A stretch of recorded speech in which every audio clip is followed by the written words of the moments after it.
Saudações, queridos e queridas, está no ar mais um Hinomaru, mas desta vez um programa diferente.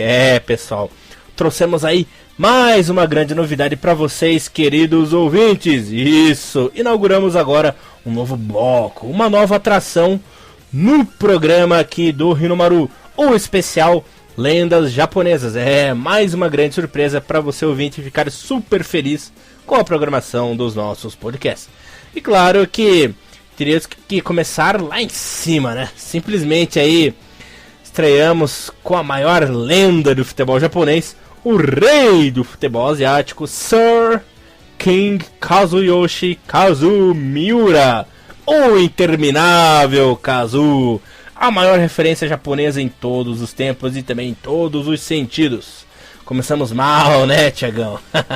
Muito mal, né? Começando só pelo maior jogador da história da seleção japonesa e do futebol japonês em geral, né?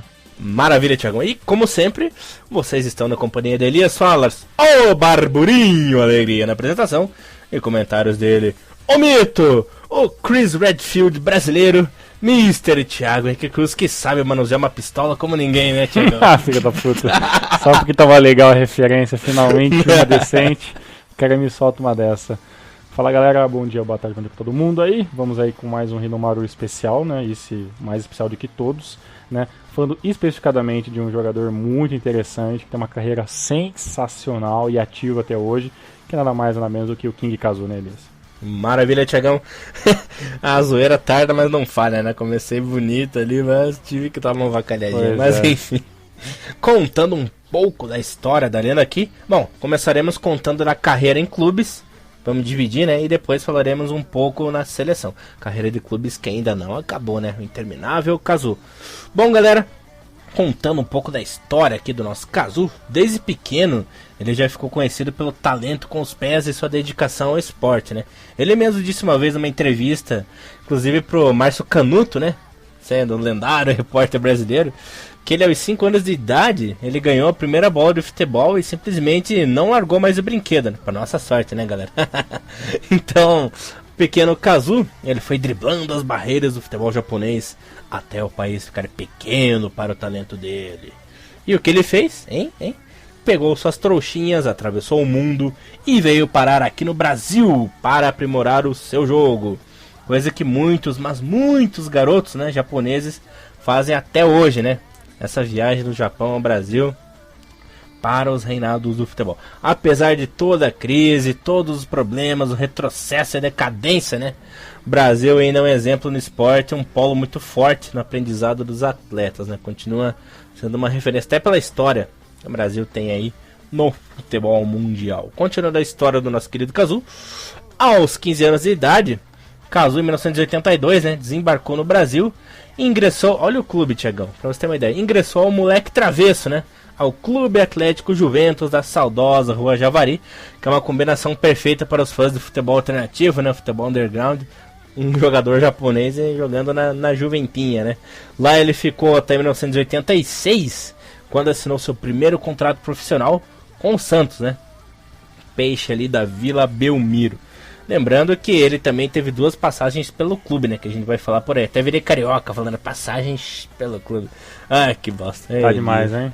Tá aqui, beleza. Bom, nessa primeira, ele não teve muitas oportunidades e acabou indo ao Palmeiras no ano seguinte. E depois teve uma passagem rápida ali pelo Matsubara, aqui do estado do Paraná, né? É uma jogada de marketing do dono do clube. Que time é esse, cara? Eu já conto pra você.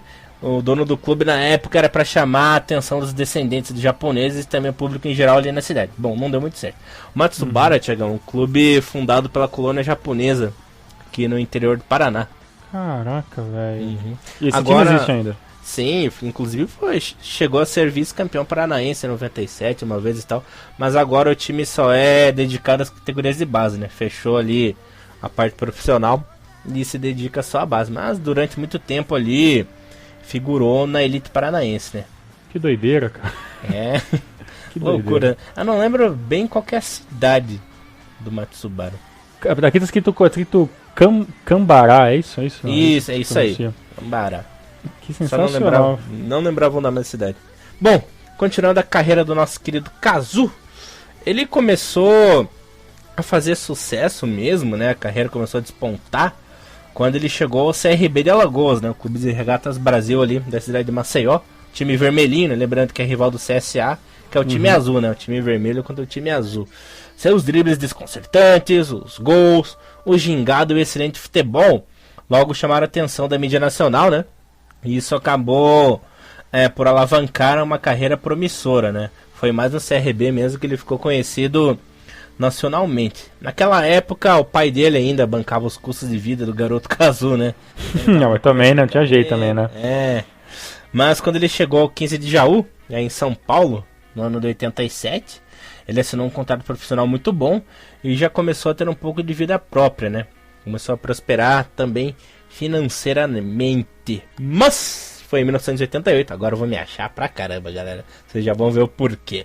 Foi em 1988 que o Cazu teria seu primeiro grande desafio em sua carreira, né, Tiagão? Que é jogar a primeira divisão do Campeonato Brasileiro. O garoto oriental, então de apenas 21 anos, teria finalmente a grandiosa estreia na elite do Brasil com o manto sagrado do campeão brasileiro de 1985, o Coritiba Futebol Clube.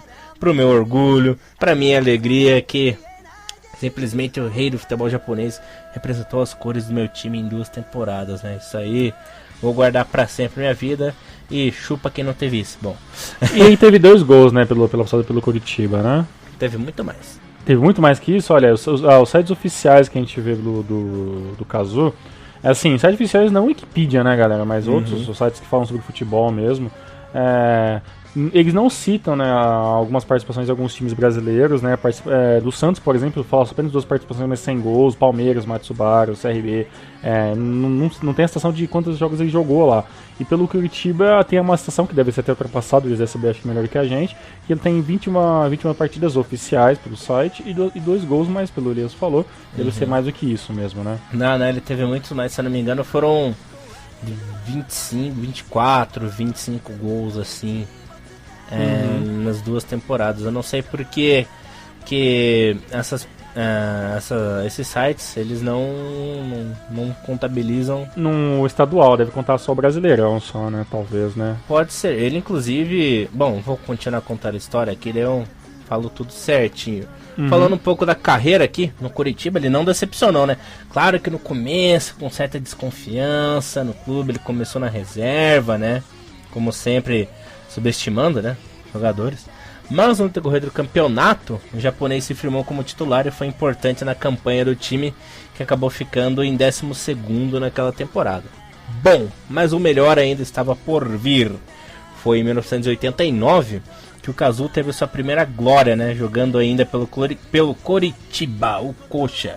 Ele foi fundamental na campanha do título do Paranense do Coxa em 89, e além de fazer gols, né, deu belas assistências vitais para que o time alcançasse a glória naquela ocasião. Ele ficou conhecido aí, ele foi eleito pro Hall da Fama do Campeonato Paranaense cada vez, né? Ele e o Tostão, que eram os atacantes daquele time, ali em 89, entraram para a história do futebol paranaense. E uma pena que no Brasileirão, devido a uma grande virada de mesa, né? Aquela marmelada que aconteceu em 89... Eu não quero nem comentar, como torcedor do Coxa, não quero nem comentar sobre esse episódio, né? O Coxa acabou sendo rebaixado, que foi injusto pro Cazu, que fez parte de um dos melhores e mais talentosos times que o Coxa já teve, né? O Coritiba de 89, aqui no Paraná, ficou conhecido como um dos times que mais jogou bonito no Brasileirão. Inclusive, no começo do campeonato era cotado como um dos favoritos ao título, né? Mas devido a uma marmelada da CBF ali, que acabou prejudicando o Coxa, o time, inclusive, havia sido rebaixado direto para a 3ª divisão, mas ainda conseguiram ali apelar para que fosse só na 2ª mesmo. Ei, CBF, hein? Que maravilha. Então, continuando a história do Cazu no Coxa, Tiagão, não foram só 2 gols, não. Ele foi muito importante nesse título do Coxa aí no Paranaense de 89, né? Se eu não me engano, ele fez 6, 7 gols, não lembro muito bem agora. Que eu não pude achar a fonte certa ali. Tem dados que é impossível achar, essa é a grande verdade, né? Tem dados que é impossível a gente achar hoje em dia. E tem uma curiosidade, que em 1989 o Japão veio jogar contra o Coxa, no Couto Pereira, O Coxa acabou ganhando da seleção japonesa por 2-0, né? Não lembro quem fizeram os gols. E adivinha, o Kazu jogou pelo Coxa e enfrentou a sua própria seleção, cara. É verdade, né? Teve esse jogo festivo, né? Se não me engano, esse jogo ainda, ele tem vídeo na internet. Eu vou ver se eu consigo achar uns vídeos legais do Kazu nessa época. Pra gente deixar linkado junto pra galera conseguir ver esses jogos. E se não me engano, teve uma matéria, que eu vou tentar achar pra vocês, sobre esse jogo ainda, né? Não sei se foi do Globo Esporte, alguma coisa tipo assim, que fez uma materinha sobre isso, é bem interessante também. Foi eu que fiz, rapaz. Você que fez a matéria ainda? No futebol Nippon ainda. No futebol Nippon ainda, lembro. Sim. Se não me engano, tinha linkado ainda. Exatamente. Pra ver. Vamos ver se a gente consegue achar esse vídeo ainda pra colocar pra galera. A primeira vez que o Japão enfrentou o Brasil em território nacional foi em 1989, nessa série de amistosos. O Japão veio pra cá, pro Brasil, enfrentou o Palmeiras em São Paulo e acabou sendo derrotado, né? Depois veio pra Curitiba e enfrentou o Coxa, perdeu. Enfrentou o Joinville, aqui em Santa Catarina, empatou por 1-1. E fechando o tour pelo Brasil, enfrentou a seleção brasileira, né? E acabou perdendo por 1-0 também. Pô, legal, cara. Não sei, foi interessante. Encerrando o tour. E nesse meio tempo, o Kazuko foi convocado a primeira vez pelo Japão apenas em 90, né? Acabou enfrentando sua própria pátria, né? Tem uma coisa curiosa que quase ninguém sabe aí sobre o Kazu, né? Antes dele ser convocado para a seleção, ele enfrentou a seleção japonesa. Engraçado. Jogo. Foi quanto esse jogo mesmo? Foi 2-0 pro Coxa. 2-0 pro Coxa, olha aí. Que só fase de Japão, hein? Rapaz, nos anos 80 ali era cabreiro. Pois é. Continuando aqui a história do nosso mito, do nosso rei. Em 1990, ele assinou com o Santos novamente, né? E dessa vez ele foi uma figura importante no time. Não foi um mero coadjuvante como na primeira passagem, né? Principalmente em clássicos contra o Palmeiras, né? No Campeonato Paulista, no Campeonato Brasileiro, ele sempre anotou um golzinho contra a esquadra verde, né? Então essa segunda passagem rendeu muitos frutos para o nosso querido Kazu. Mas encantado com o projeto de E-League, né, que foi anunciado no começo dos anos 90, com a profissionalização do futebol japonês, o nosso querido Miura acabou assinando com o Verde Kawasaki e regressou ao país de origem, né? Ali no fim de 1990 ele acabou voltando ao Japão. Ele que ajudou o Verde, né, já jogando pelo Verde, ele ajudou a equipe a ser o primeiro campeão japonês da J-League em 1993, ainda por cima foi MVP naquela competição, né? Fora que já havia sido bicampeão da liga local antes da J-League acontecer, né? A famosa JSL, né? Japan Soccer League, ele havia sido bicampeão. Você ia falar alguma coisa, Tiagão, que eu vi? Não, agora que eu tava até prestando atenção no que você viu, vendo os dados aqui. Então você pensa, né? O cara saiu do Japão, né? 14, 15 anos, veio pro Brasil. Tinha 15 anos. Passou por uma caralhada de time, passou por Juventus, Coritiba, 15 Jaú, CB, o time do Matsubaru Chaco aí, Santos, pesado pro Palmeiras. Aí o cara volta pro Japão, tipo, num nível muito maior, cara. O nível do Kazu nessa época, comparado com a grande maioria dos jogadores lá, tirando, claro, os que vinham de fora um pouco de experiência, porque a gente é bom lembrar o espectador que em 93, né, foi o início da J-League no Japão, né, 93, 94, né, tinha as ligas menores ainda no começo dos anos 90, e então o nível era muito menor. Então o Kazu, com a pouca experiência que teve em alguns times e a grande experiência que ele conseguiu pegar na parte final no Brasil, né, jogando em Curitiba, outro jogando no Santos, ele voltou numa fase sensacional, cara. Ele anotou simplesmente, claro, em 8 anos, né, de Verde Kawasaki, 100 gols em 192 partidas, né? Então deu um boom inacreditável, cara. A experiência que o Kazu teve no Brasil foi determinante, cara, para uma boa parte do que ele conseguiu na carreira dele inteira, né? Jogando dentro do futebol japonês, né, Luiz? Exatamente, né? Então ele foi quebrando barreiras, literalmente quebrando barreiras, né? Desde que chegou aqui o Brasil, conseguiu fazer sucesso no Brasil, coisa que poucos jogadores conseguiram, principalmente no âmbito nacional, de jogar Série A, jogar bem o Campeonato Brasileiro. Teve 3 temporadas na Série A, né? 2 pelo Coxa, uma pelo Santos. Ele foi literalmente um desbravador, né? Coisa que poucos jogadores japoneses, asiáticos no geral, né, conseguiram fazer aqui no Brasil, né? Então tá aí um pioneiro, né? Bom, concordo em gênero, número e grau. Maravilha, Thiagão. Bom, continuando aqui sobre o nosso mito, o nosso rei. Ele ficou na equipe do Verde até 1994, quando ele assinou com o Genoa da Itália, né? Tornando-se o primeiro japonês a jogar a Série A italiana. E lembrando que foi por empréstimo, né? Exatamente. Lembrando que muita gente acaba se equivocando, né? Dizendo que o Nakata foi o primeiro jogador a atuar na Série A, quando chegou ali no Peru de 99. Só que muita gente acaba esquecendo que o primeiro foi o Kazu, lá em 94. Claro que ele não teve uma passagem muito brilhante, né? Foram lá poucas partidas, fez apenas um golzinho ali no campeonato, mas por uma ironia do destino, esse apenas um golzinho que ele marcou na temporada foi justamente no maior rival, né? No maior clássico ali da região onde fica a cidade de Genoa, que foi contra a Sampdoria, né? Isso. Inclusive nesse clássico o time acabou vencendo o jogo por 1-0. Graças a esse gol do Kazu, que foi um gol cagado pra caralho. Foi. O golzinho foi bem chorado. Ele só esticou ali a perninha, acertou de bico, o goleiro foi seco, a bola acabou entrando, né? Depois, se o Thiagão puder linkar esse gol sim. Na descrição do vídeo pra galera poder ver. E assim, foi esse único gol que fez ele ter virado uma das grandes, não vou dizer joias, né, nem referências, mas ele caiu nos olhos da torcida, né, cara? Porque ter feito um gol na Sampdoria, ter vencido um jogo importante. Lembrando que são dois times que sempre lutaram pela parte intermediária da tabela do campeonato italiano, hoje mais ainda do que antigamente. Então, foi uma vitória realmente importante dentro daquele ímpeto meio que regional ali na Itália, e isso valeu, né? Valeu essa passagem de 21 jogos, né?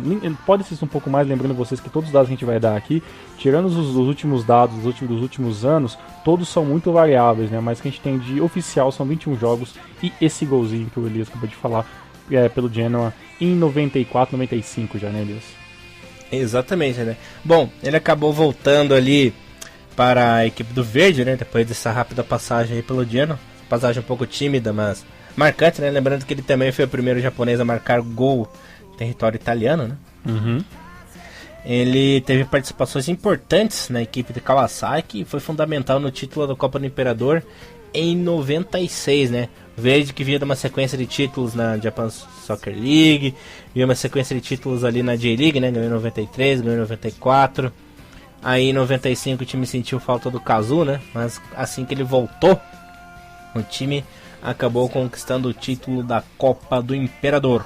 Falando agora da sua segunda passagem europeia, né? Em janeiro de 1999, ele acabou aceitando o segundo desafio de ir ao velho continente, né? Assinou ali com a equipe do Croatia Zagreb, que é o atual Dinamo de Zagreb, né? Ele não teve participações brilhantes, mas pelo menos acabou sendo campeão nacional, né? Lembrando que foi em janeiro, ou seja, ele jogou ali apenas meia temporada, né? Acabou não se fixando também e regressou ao Japão no mesmo ano, né? Na metade de 99 para cá, se não me engano, em agosto, ele acabou voltando ao Japão e assinou com o Kyoto Purple Sanga, onde ficou até 2001.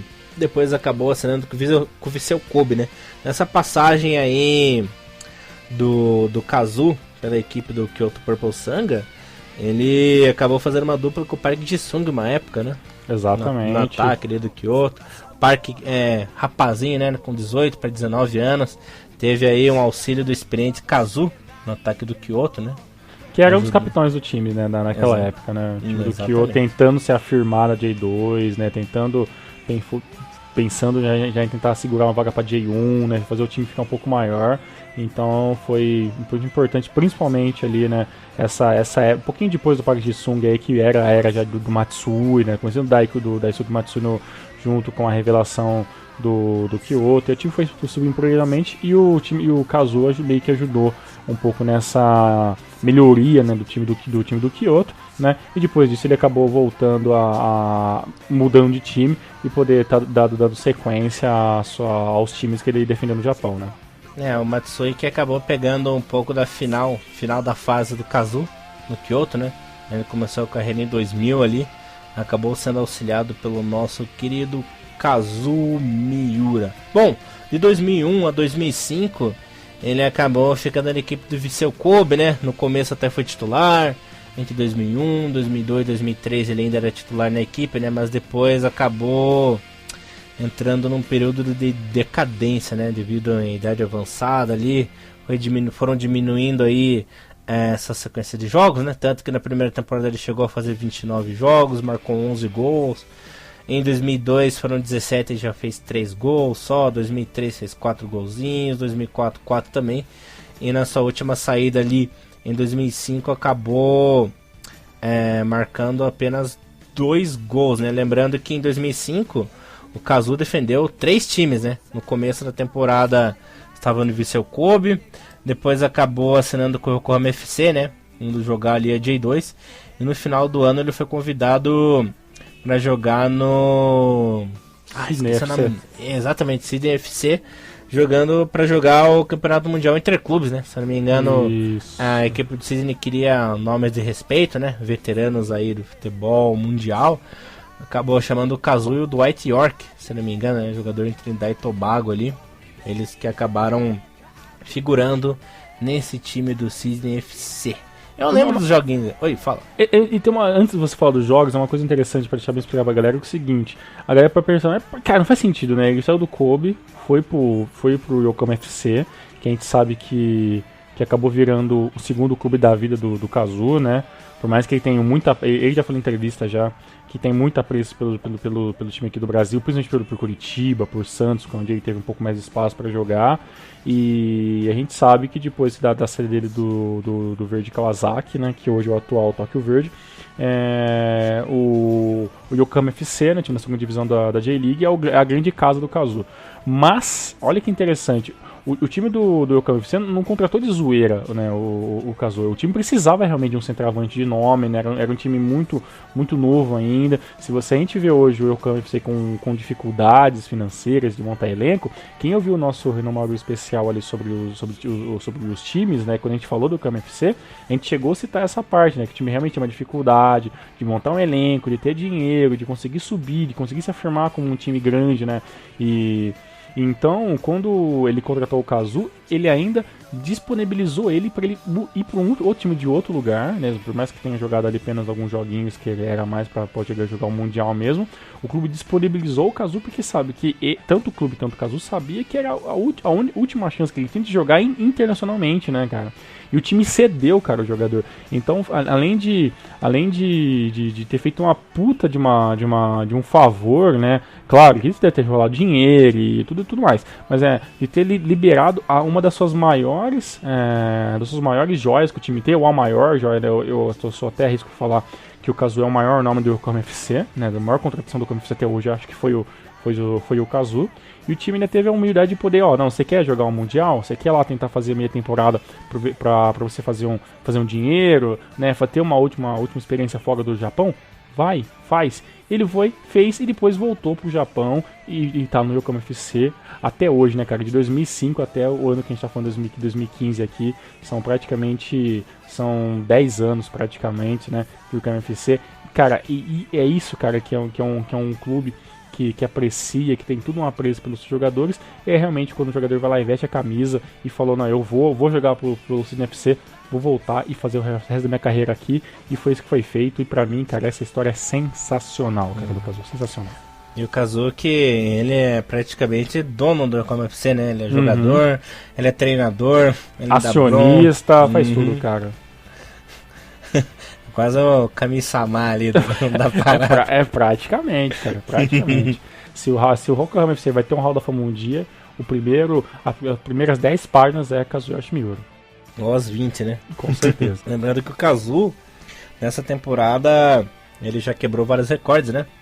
Com uns 48 anos de idade, acabou marcando gol nessa temporada da J2, né? Sendo o jogador mais velho em atividade a marcar um gol em um campeonato, né? Campeonato profissional. Sim. E sobre esse negócio do Yokohama ainda, lembrando que em 2005 o time do Yokohama jogava na J2, né? O Kazu foi liberado. Aí quando o Kazu voltou em 2006, o Kazu ajudou ainda o time do Yokohama FC a vencer a J2 e poder jogar 2007 a J1, né? Então teve toda essa importância. O cara voltou, fez a sua parte jogando fora do Japão, voltou, ajudou o time, claro. Em 2007 a gente sabe que o time foi mal e caiu de novo pra J2, pra onde não saiu mais, mas já foi um marco já, né, cara? O objetivo do Yokohama FC era jogar J1 e conseguiu, cara. Então, tipo, caiu ou não, é a mesma coisa que a gente falou dos times menores da J-League, né, cara? O importante é você subir e ter experiência. Se você vai ficar ou não, aí são outros 500, cara. E isso o Yokohama conseguiu fazer junto com o Kazuo, com certeza.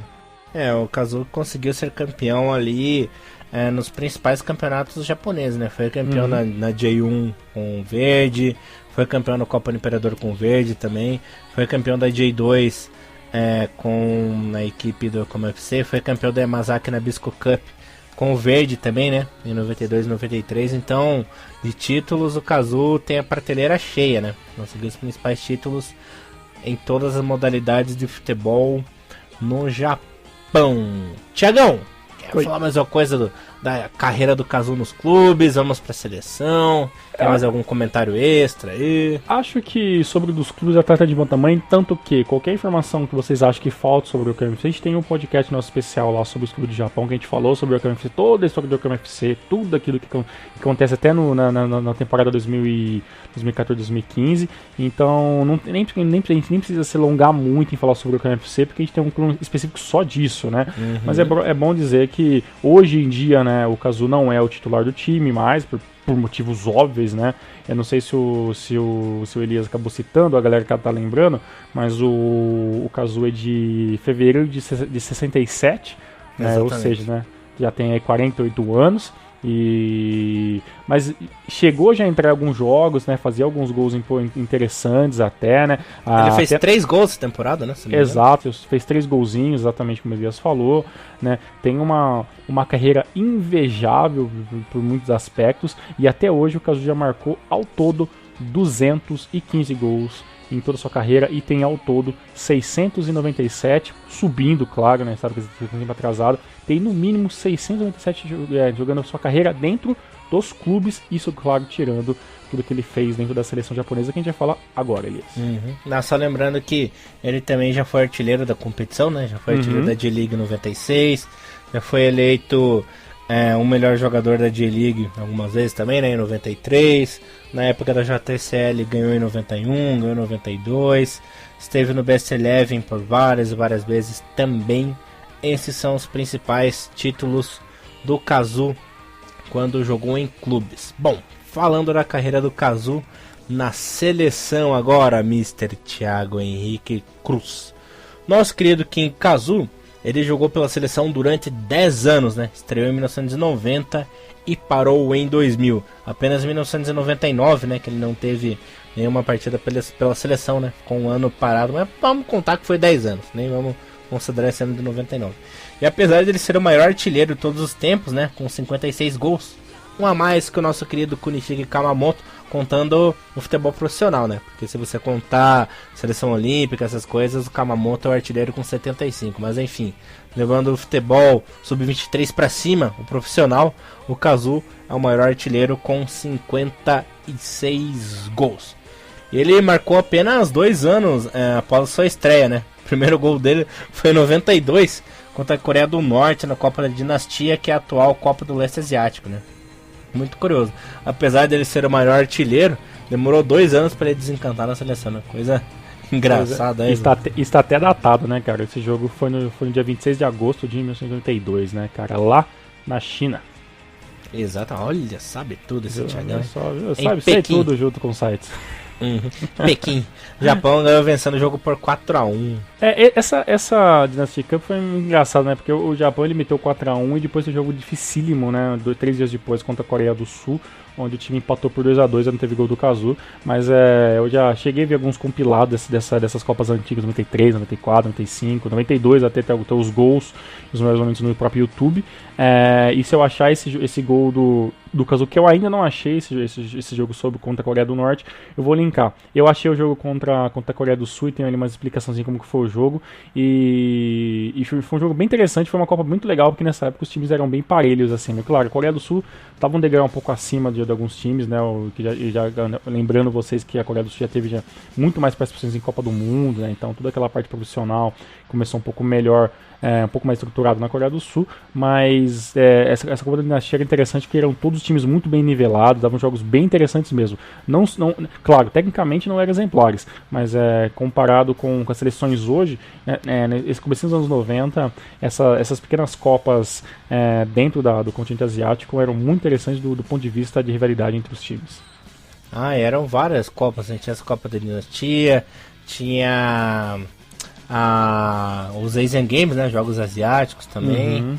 Tinha a Copa Afro-Asiática também. Isso, essa era bem interessante também. Tinha aquela Copa da Oceania contra a Ásia também, né? Tinham vários mini torneios ali nos anos 90 que eram bem interessantes. Inclusive, criou-se uma rivalidade com a Austrália, né? Desde os anos 90, devido a esses mini torneios que as federações acabavam promovendo, né? Com certeza. Que é muito interessante. Bom, continuando aqui sobre o nosso querido Kazu, ele que foi fundamental na campanha do primeiro título asiático em 92, né? Apesar de ter marcado apenas um golzinho contra o Irã, se eu não me engano, ele foi uma peça fundamental na classificação para a final, né? Sim. O Japão finalmente conseguir um título asiático, né? Tanto que foi a primeira vez que o Japão conseguiu passar de fase na Copa da Ásia, né? Lembrando que a primeira participação foi em 88, se eu não me engano. Acabou não passando de fase. Aí chegou 92 com a J-League sendo promissora, com os jogadores japoneses evoluindo, né? Com o Kazu em alta. O time acabou conseguindo render. Lembrando que a Copa da Ásia foi disputada no Japão mesmo, né? A principal sede ali era a cidade de Hiroshima. Inclusive o estádio é utilizado até hoje, né? Pelo Sanfrecce de Hiroshima. E lá foi o primeiro título da seleção japonesa, primeiro título asiático. E o Kazu também ele foi importante na quase classificação no Japão à primeira Copa do Mundo, né? Mas devido àquele episódio da agonia de Doha, que eu não gosto nem de lembrar sobre isso, o Japão acabou ficando de fora da Copa de 94, que foi um golpe duro, né? Todo mundo estava dando como certa a classificação japonesa, tava uma euforia, mas é aquele famoso ditado, né? Não dá pra contar com o ovo no cu da galinha. Né? Isso aconteceu, acho que foi a primeira vez que o marketing dentro da... Porque a gente sabe que o marketing esportivo no Japão hoje é gigantesco, né, cara? As próprias chamadas para jogos da J-League, as chamadas para jogos da seleção japonesa são um show à parte, assim, né? E realmente teve um calor muito excessivo, né, nesse jogo ali, que seria o jogo que daria a vaga para o Japão na Copa 94, e a gente acaba que infelizmente não deu. Né, mas o jogo foi muito legal, é claro, é um jogo ruim de você se ver, porque você sabe qual que é o final, não é muito bom pra gente, mas o jogo em si, com todo o furor que foi criado, foi sensacional, cara. E mais uma pena que o tiro acabou saindo pela culatra, né? Lembrando que o Japão levou o gol a 45 de segundo tempo. Esse jogo foi um jogo muito, mas muito, como que eu posso dizer... Eu não vou dizer que foi um jogo muito truncado, né? Mas ele foi disputado o jogo inteiro, né, cara? Quase gol várias vezes. O Japão, pelo menos 2 ou 3 vezes, quase conseguiu fazer o gol. E o goleirão lá fez defesas incríveis na época. O Japão também fugiu de umas 2 ou 3 também, de uns 2 ou 3 gols ali que a zaga acabou ajudando, a bola ia pra fora. Então foi um jogo muito, muito parelho mesmo, cara. E a coincidência é que o Kazu marcou nesse jogo, né? Exatamente, né? O Kazu marcou. E o jogo acabou empatado, é isso mesmo, né, Elias? 2-2. 2-2, né? Aí o 2-2 não favorecia a gente. E aí, infelizmente, a gente acabou ficando chupando o dedo, né, nesse empate aí em Doha, no Catar. O Iraque que é um empata foda, né? Já tava eliminado, foi lá só de zoeira, cara. E esse resultado acabou classificando a Arábia Saudita, né? A Arábia Saudita venceu, passou em primeiro no grupo. Coreia do Sul acabou ficando na segunda posição. E o Japão dançou. Eita caramba, hein? Bom, mas pra não vacilar novamente, né? O Kazu veio com tudo e fez bonito. Jogou muita bola para que o Japão não ficasse de fora da Copa na França em 98, né? Coisa que não foi suficiente para convencer o nosso querido Kokada, nosso vulgo Takeshi Okada, de o convocar pro Mundial, né? Apesar de ele ter marcado 6 gols contra a seleção do Macau, ter marcado 4 gols contra o Uzbequistão, ter dado várias assistências, ter feito gol pra caralho, nosso querido Kazu acabou ficando de fora da Copa do Mundo, né? Com o Shukamo, né, que assumiu o Japão ali em 95 até metade das eliminatórias da Copa do Mundo em 97, né? O Kazu tinha uma baita de uma moral, era titular absoluto, era um dos queridinhos do treinador, mas com a vinda do Okada, né? O Okada que coincidentemente era o assistente do Shukamo naquela temporada, o Kamo acabou saindo devido a uns empecilhos que teve, uns resultados ruins ali no começo da segunda fase. O Okada acabou assumindo e o Okada e o Kazu nunca se bicaram, né? Sempre dava discussão, sempre dava briga, e o que acabou ocasionando no corte do ídolo, né? E ele ficou de fora da primeira Copa do Mundo do Japão. A briga dos dois era muito comum, volta e meia viu os dois, a imprensa via os dois discutindo, né? Nos treinos, em pré-eleição. O Okada não gostava do jeito marrento e do estilismo do craque japonês, lembrando que Kazu naquela época mandava na seleção. Ele inclusive tinha massagistas exclusivos, né? O próprio Wagner Lopes falou uma vez numa entrevista que ele tinha toda uma equipe particular fazer a preparação dele e tal. E o Okada achava isso um absurdo, não gostava e acabou cortando o Kazu. E ele também acabou cortando o Kitazawa, né? Ele que discutia muito com o Kitazawa. E no lugar do Kazu, Shinji Ono acabou sendo convocado. E no lugar do Kitazawa, se eu não me engano, foi o nosso querido Hiroaki Morishima. Acabou substituindo. E você vê que foi realmente por causa que o treinador não gostava muito, né? Porque se você pegar o retrospecto dos jogos que a seleção fez e os jogos que o Kazu marcou. Porque assim, uma coisa é a gente meter 10-0 contra Macau, né, cara? Outra coisa é você jogar contra um Uruguai, que o Japão fez em 96 e venceu por 3-2 com o gol do Kazu, né? Ter metido 5-0 na Polônia com gols do Kazu, né? Ter vencido o Equador, que não era uma grande seleção, mas era já uma seleção que já tinha uma qualidade melhor e era sul-americana, então tem todo Vai ser a própria Croácia, vencer o México, Yugoslávia, né? Por ter feito ter empatado um jogo que quase perdido contra a Coreia do Sul em 97, né? Ter feito um gol na Argentina, né? Naquela King Freight Cup de 95 lá, que o Japão foi péssimo lá, no que era feito na Copa das Confederações antigas, né? Isso, né? E o Japão e o Miura fez o gol contra a Argentina, que foi uma derrota de 5-1, né? Então, tipo assim, era um cara decisivo contra times bons também, né, cara? O jogo, quando você falou contra o México, foi uma vitória 3-2, sensacional, cara, o jogo em Fukuoka. E putz, sabe, dá pra você ver que realmente foi a questão de, não, eu quero esse jogador, eu não quero esse jogador, porque assim, o Okada, ele tem um problema que a gente foi só perceber em 2010, assim, né, cara?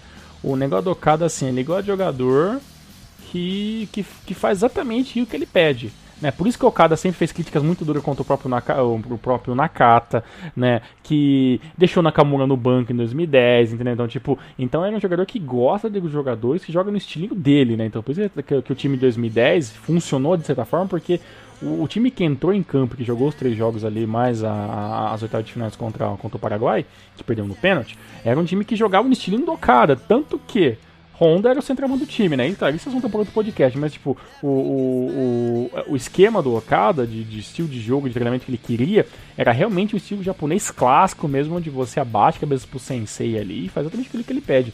E Kazu e outros jogadores eram muito porra louca, né? Essa é a verdade, né? E realmente o Kazu, ele tinha tudo isso, porque ele era assim o grande nome da seleção japonesa, e bem, acabou pagando o pato por isso, que foi o corte de 98, né? Mas, né, claro, aí são questões da vida mesmo, que acontece mesmo, né? E o Okada tomou no cu, né? Não convocou o Kazu, a seleção acabou não passando de fase, coitado do Nakayama tava jogando sozinho, né? Ali na frente, colocou aquela besta daquele Okano que só corria, desgraçado, colocou aquela besta do Shoji Joe, que, pelo amor de Deus, parecia um pernilongo fugindo do spray, né? O jogo contra a Jamaica também, que foi um horror, né, pro time japonês, já que teve o gol nosso, mas aí sabe o que é engraçado? É claro, isso não muda os fatos, né, mas aquele mesmo Japão que perdeu pra Jamaica em 98 aqui na Copa do Mundo, a primeira participação do Japão na Copa do Mundo, foi a mesma Jamaica, praticamente quase a mesma Jamaica, claro, com modificações, que perdeu por 4-0 com gols do Kazu em 2000, né, cara? Praticamente o último gol do Kazu foi contra a Jamaica, jogando já em 2000 um amistoso que teve ali no Marrocos. E o Kazu fez o gol contra, né, a seleção que jogou contra o Copa do Mundo e ganhou do Japão, né? Então, são fatos da vida, né, cara? São escolhas do treinador, escolhas do próprio Kazu, né? E acabou dando no que deu, né? Fazer o que, né? E eu tava revendo ano passado, né, com a febre da Copa do Mundo, né? Tava revendo os jogos da seleção japonesa na Copa de 98. O Japão não jogou mal, cara. O Japão jogou bem. O Japão jogou bem em todas as partidas. Fez uma partidaça contra a Argentina. Jogou de igual para igual, sem medo, com raça. O grande problema mesmo era o ataque. Porque se o Kazu tivesse ali no ataque fazendo dupla com o Nakayama, cara, poderia ter sido um empate ali fácil, sabe? Ia acabar 1-1 o jogo. Poderia ter vencido a Croácia na segunda partida e a Jamaica na terceira, né? Com certeza ia papar. Ia conseguir uma vaguinha ali, pelo menos na segunda fase, né? O time era bom, o time era entrosado, mas o Joe, a bola chegava no Joe, ele fazia cagada, cara, impressionante, meu Deus do céu. O Joe, ele não tinha muita experiência, ele não tinha experiência praticamente nenhuma, né, fora do Japão, né, então, não. Né, era um outro mundo, né, e outra, a obrigação do Japão na Copa de 98, eu acho que não era nem passar de fase, mas ficar em terceiro lugar, ele tinha como ficar em terceiro lugar daquela chave ali, né. Todas as condições. Né, e eu vou até falar pra você que a única participação em Copas do Mundo mesmo, que eu sinto vergonha mesmo do Japão mesmo, é 2014 mesmo, se for ver todas, participou todas. E acho que tanto a de 2010 quanto a de 98 foram até ok, assim, né? Foi coisas que aconteceu, passou, não passou, perdeu, não perdeu, empatou, não perdeu. Mas 2006, 2014 foram de longe as piores participações de Copas da seleção japonesa, né, cara? E as 98 tá longe de ser muito ruim, porque a chave também era de seleções que tinham muitos jogadores que jogavam fora dos seus respectivos países, né? A Jamaica mesmo tinha muitos jogadores que jogavam fora. Né? E aí era estreia também, né? Sim. Claro que, tanto que a Croácia terminou em terceiro lugar na Copa do Mundo, né? Tinha um time mega talentoso. A Argentina sempre sendo Argentina, né? Não tem o que falar. Então foi meio complicado. 2006 ainda tem a desculpa de os jogadores estarem machucados, né? Entrarem baleados e tal. E ter Brasil, né? E ter Brasil na chave difícil pra cacete, né? Então, de novo Croácia. A Croácia, já era Croácia, Brasil, Austrália, né? E Japão, né? Então era uma chave foda pra cacete, né, cara? Então a gente até entende, né? Que foi uma puta azar a gente ter caído no Brasil e Austrália, né, cara? Um inimigo direto do Japão. E claro, o Brasil que era o último campeão mundial, né, e tinha tudo uma seleção inacreditável com o Ronaldo e parará. Então, acontece. Essa seleção de 2006 que era tão boa, tão talentosa quanto a famosa seleção de 82, né? Sim, time cheio de estrelas, promissora, acabou batendo na trave também. Eu acho que quando tem muita estrela não dá certo. Viu o Japão em 2006, né? A seleção estrelada acabou não se dando bem também. Voltando ao assunto, Copa 98 foi o maior bafafá, né? Todo mundo revoltado com o Okada, todo mundo queria bater no famoso cocadão ali, gerou revolta entre os fãs e ninguém entendeu. Todo mundo achou o maior absurdo do universo, a maior estrela japonesa, o maior jogador ficar de fora da Copa do Mundo. Coisa que contaremos do Nakata no próximo programa. Ele que acabou quase ficando de fora da Copa de 2002 também, né? Sendo a maior estrela do futebol japonês. Mas esse é assunto pro próximo programa, né? Não podemos ficar dando spoilers, porque senão não tem programa. Pois é. No mês que vem, né? Uma última coisa, o único que dá que é óbvio é que o Kazu, ele não tinha um apoio de dentro da própria JFA, né, da federação, tal, porque ele é um jogador que se criou fora do Japão, jogando no Brasil, e veio com toda aquela marra jogando pro Japão. Já o Nakata tinha a cunha, né, e essa cunha que a gente conversa mais nos próximos programas, né. E o detalhe que é uma opinião minha que eu vou dar agora. Eu achei uma puta de uma ingratidão da própria JFA com o Kazu, né, uma falta de respeito, porque ele alavancou a seleção japonesa nos anos 90, colocou o Japão em um outro patamar, destacou o Japão na mídia mundial, né? Sendo o melhor jogador japonês ali de todos os tempos, sendo o rei do futebol japonês e tal. E a JFA simplesmente abraçou o Okada, concordou que ele não seria convocado e pronto, né? Porque a diretoria, o presidente, na época poderia falar: não, você tá louco, Okada? Chama o cara aí pra Copa, você tá louco, meu? Mas é bom a gente lembrar, né, que a gente já viu isso mais de uma vez, a gente viu recentemente que ingratidão e JFA, a parte interna, são coisas que andam juntas, né, cara? Então, né, fazer o quê? Olha, não sei se as coisas vão parar na JFA. Parafraseando o nosso querido Galvão Bueno, né? Pois é, né? Onde é que vai parar, né, cara? É. Bom, continuando aqui um pouco da história do nosso querido Kazu. Ele acabou ficando de fora da Copa do Mundo, né, em 98, e não foi mais convocado, né? Ficou um ano fora. Ficou de 98 a 99 sem ser convocado. Voltou apenas em 2000 para uma simbólica despedida, né? Uma despedida oficial da seleção. Aí já com seus 33 anos. Lembrando que na época da Copa 98 ele teria 31. Se ele tivesse jogado. Mas aí aos 33 foi convocado. Jogou um amistoso lá na China, né? Contra a seleção de Brunei no Japão. Acabou vencendo por 2-0. Aliás, não foi amistoso não. Foi eliminatórias para... Isso, foi eliminatórias para a Copa da Ásia, né? Isso, exatamente. Que fim dessa seleção de Brunei? A seleção existe ainda, cara? Existe. Joga ainda? Caraca, velho. Não joga, mas é aquela seleção que é eliminada sempre na... Joga com Laos, né? Ali, né? Singapura, né? Chega nem, né? Timor-Leste, né? Bem parte B e C mesmo assim, né? Joga ali nas eliminatórias, sempre na primeira fase. Tanto que já tá de fora da Copa do Mundo, né? Já tá de fora. Já perdeu... Da Copa do Mundo, da Copa da Ásia. A Copa do Mundo é sacanagem, Brunei, né? Você entendeu. Aí no dia 6 de junho de 1900 e 2000 é ótimo, hein, Elias? 2000 é o futuro próximo. Sempre tem que ter uma cagada, né? Eu nunca consigo fazer perfeito o programa. Gordo, filho da puta. Em Casablanca, Marrocos, cidade romântica, cidade clássica, de filme, né? Nosso querido Kazu acabou anotando um golzinho. Esse que foi seu último golzinho da carreira na seleção, né? Contra a seleção da Jamaica. A Jamaica que acabaria sepultando o Japão na Copa do Mundo 98. 2 anos antes, ele foi lá e se despediu com glória. E eu e o Thiagão, nós temos orgulho em dizer que nós temos essa camisa, né? Essa última camisa que o Kazu usou. Nós temos essa de 2000, número 11. Kazu. Foda. A camisa que eu peguei assim meio sem querer e acabou virando, acho que um dos meus maiores xodós mesmo. Que é do cacete, cara. Você ter a última camisa que o cara usou. É do Kazu, tá louco? É muito foda, cara. Ter a última camisa que o cara fez, sabe? Do último gol, pô, é sensacional, cara.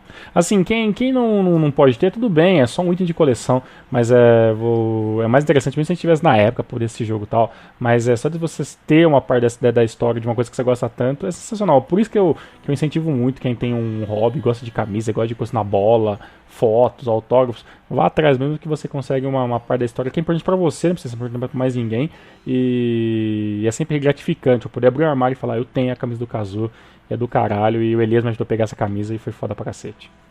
Graças a mim, né? O Thiagão que é especialista em abrir armário, sair do armário. Não. Camisa, o meu armário particular aqui de camisetas e roupas. Não vem derrubar não, seu filho da mãe. Sempre tem que ter a zoeira, como eu amo a zoeira. Deixa eu falar uma coisa pra você, cara. Eu acabei lembrando de uma coisa aqui. Tem muita gente por aí, eu já vi em muitos lugares, já vi discussão em Orkut, discussão em Facebook, porque tem digamos que tem um grupo de pessoas que admiram muito o Kazu e tem uma outra parte que ele acha que ele é só um jogador ok, assim. Por que você acha que ele não... Porque assim, a gente vive discutindo, por exemplo, um jogador quando fica muito velho. Vou dar um exemplo clássico nosso. A gente reclama muito do final de carreira que tá tendo o Kawashima, né? Ou o Kawaguchi, por exemplo. O Kawaguchi. E que já tá jogando na segunda divisão, de pior time, vai cair, provavelmente que vai cair pra J3, e não era um final de carreira que a gente queria pro Kawaguchi, por tudo que ele fez na seleção. Já o Kazu é um pouco diferente, eu vejo isso. Talvez porque pela questão de posição que ele jogue, né? Ele tá jogando há mais de 10 anos na J2, e se ele quer jogar mais 1 ou 2 anos, pra gente tá beleza ele jogar, né? Mas parece que tem jogador que a gente não quer ver envelhecendo o mouse. Eu falei assim recentemente, eu vi falando que se fosse pro Nakamura jogar do jeito que ele tá jogando no passado, era melhor parar. Entendeu? É melhor pegar a glória que ele tem, toda a história que ele tem, e não estragar essa história e terminar no melhor máximo possível. O Kazu parece que a gente não tem isso, né, cara? Parece que como a gente se acostumou tanto a ver ele jogando com há mais de 40 anos, que a gente não se importa tanto. Isso é ruim? Será que é isso que ajuda a galera a não se importar tanto com o Kazu e chamarem de grande? Alguns chamarem até aquele jogador mediano, cara? Será que isso ajuda? Que ele ter acostumado a ver ele jogar velho? Ou acho que não, tá na vez, é loucura da galera. Que, sei lá, cada um tem uma opinião, cada um fala de uma coisa, né? Porque o Kazu jogou tudo, né? Jogou até de futsal, né, cara? Então nem acho que... A gente tem alguns exemplos de jogadores brasileiros que jogou de tudo assim, né? Jogou futebol de campo, jogou futsal, jogou futebol de praia, o cacete. Mas o Kazu é que eu vejo isso, sabe? Eu não sei se a galera conseguiu entender. O Kazu, ele é o primeiro nome do Japão fora do próprio Japão e que fez história. E por ele ter jogado tanto tempo e ainda tá nativa, jogando muito na J2, alguma galera começa a ver, puta, mas ele joga até hoje, mas não faz muito gol, sabe? Parece que a galera não consegue assimilar que o cara que joga hoje a J2 10 anos não é o mesmo Kazu de 92, entendeu? Não é o cara que fazia 100 jogos por temporada, sabe? A cada 2, 3 anos, entendeu? É uma diferença muito grande. Eu acho que a geração mais nova não consegue absorver isso, entendeu? O problema é que a geração mais nova, né, essas pessoas mais novas, eles não têm o costume de pesquisar, né, de ir atrás da história. Nós que somos mais saudosistas, né, a gente faz questão de ir lá pesquisar, ver a história, tudo que o cara fez. Infelizmente, como eu sempre falo, né, pro Bruno Mioto, nós temos aí a geração Xbox, né, o cara só dá valor pra quem tem nota boa no FIFA, pra quem se destaca nos grandes polos do futebol mundial, nos grandes times do futebol mundial, e acabam não se apegando ao valor histórico, né? Não vão lá pesquisar. Por exemplo, muita gente hoje em dia acha o Honda e o Kagawa muito melhor que o Kazu, né? Mas são jogadores diferentes, né, cara? Pois são posições diferentes, né, mas cara? Tem gente que compara, até nos nossos próprios grupos lá você vê gente falando isso. Entendi. É uma discussão muito complicada, né, cara? É difícil porque, por exemplo, assim, eu consigo colocar alguns comparativos, né, de jogadores que parecem com o Kagawa, que parecem com o Honda, que parecem com o Endo, né? É porque assim também, né, Thiago, naquela época não existia tanta tecnologia, tanta facilidade na informação como tem hoje em dia, né? Por exemplo, você não acha 10 mil gols do Kazu fazendo na época que ele jogava no 15 de Jaú, quando ele jogava no CRB, até no próprio Coxa. É difícil quem viu, né, cara? Quem viu... Achar o material é difícil. Agora, por exemplo, vamos pegar o maior ídolo culto que a gente tem atualmente, né? Que é o Nakamura. Você acha todos os gols do Nakamura, desde a época que ele estava ali no Marinos, no começo de carreira, até os gols pela Redina, pelo Celtic e tal, né? O retorno no Marinos. Então, sempre vai prevalecer o nome, por exemplo, do Nakamura, o cara que tá na nova era aí do futebol japonês, do que Kazu, do que o próprio Nakata também. E agora o Honda, né? Entendeu? Então talvez a falta de informação meio que fermenta essa opinião meio que controversa e faltando pedaços, né? Porque correto, isso. Né? Porque falta pedaço porque não tem essa informação. Ou você vai a fundo, pesquise, vem site japonês, vem site em inglês, né? O Kazu teve matérias até no The Guardian, né, cara? Então, não é uma coisa que foi criada... O Kazu é antes da internet, né, cara? Então, algumas informações realmente... É difícil de apurar, mas eu acho que a galera que segue o Hinomaru, que segue a parte da sessão japonesa, e mesmo que não escute o podcast, mas que sempre lê os posts que a gente coloca na página, pelo menos tem uma convicção seguinte: existiu sim um jogador sensacional que foi, né, o Kazuya Shimiura, e ele é sim, pode não ser o maior de todos para todo mundo, mas ele é sim o primeiro grande que o Japão teve, tanto em seleção japonesa, quanto em clube, quanto jogando fora do próprio Japão, apesar que ele não tem times de muita expressão fora do Japão. Lembrando que pra muitos jogar no Brasil não significa muita coisa, né? A galera só leva em consideração se quer jogar no Barcelona, jogar no Real Madrid, jogar não sei aonde, jogar no Milan, né? Então, fora do Japão, o Kazu tem sim uma reputação, tanto que o nome dele está instituído em qualquer lugar que se fale sobre futebol e que cite futebol japonês. Você vê que em alguma hora nesse post, nesse texto, nesse vídeo, tá falando sobre o Kazu, pelo menos uma citação, que é o mínimo que ele merece, né? São 3 nomes, né? Os mais citados: Kazu, Nakata e Nakamura. Com certeza. A trinca aí do futebol japonês. Bom, falando aqui um dado curioso agora, né? Kazu que tem um irmão, Thiagão, não sei se você sabe disso. Não sabia mesmo, cara. Eu vi agora de última hora. O irmão dele é jogador, uma coisa assim ou não? Sim, o Yasutoshi Miura, inclusive, ele é mais velho que o Kazu, né? Ele nasceu em 65 e veio pro Brasil com o Kazu na mesma época, né? O Miura Sênior, né? eu não sei o nome do pai do Kazu, trouxe os 2 filhos. Ele que começou a carreira no Santos, né? Jogou ali em 84, 85, virou profissional antes do irmão famoso. Depois acabou transferindo ali pro Verde, né? O Yomiuri, ficou ali até 92. Depois passou pelo Shimizu, voltou pro Verde em 96 e ficou até 98. Inclusive teve boa participação, né? Mais de 100 jogos aí com a camisa do Verde. Passou pelo Avispa, encerrou a carreira no Vissel Kobe jogando junto com o irmão, né? Ele que teve a oportunidade de jogar junto 3 vezes com o irmão, né? Jogou no Verde entre 90 e 92, né? Jogou entre 96 e 98 com o irmão também. E em 2002 e 2003 também jogaram juntos. Só que aí no time do Vissel Kobe ele que teve passagens pela seleção japonesa também, né? Ele que jogou ali em 93 3 partidas. O irmão dele, o Yasutoshi Miura, que tem 1,71 m e era meio campo, né? Não era atacante igual o irmão famoso. Tem gente que tem primo pobre, né? No caso do Kazu, irmão pobre, né? Pois é, que é sensacional, cara. E a mesma coisa que eu vi aqui sobre notícias do Kazu fora do Japão, né? A última linkagem que eu achei do Kazu foi uma matéria que saiu no The Guardian, né, cara? Exatamente na data, deixa eu ver aqui, de 5 de abril de 2015, que foi quando o Kazu fez o gol que deu a vitória do Yokohama FC em cima do Jubili Iwata. E tem um mini texto ali falando sobre o Kazu na parte esportiva ali, citando até que o Kazu jogando no Santos, Curitiba, tá? Então tem uma mini citaçãozinha do Kazu. E bem, um jogador de 48 anos que joga na J2 e saiu no The Guardian. Sensacional. Quero ver notícia da J-League hoje, cara, na The Guardian. Não tem, cara. Então, pra você ver que o Kazu tem sim o nome, às vezes até muito mais respeitado fora do eixo Japão e Brasil, mas tem, cara. O Kazu tem um nome sensacional, a gente tem que respeitar, querendo, gostando ou não.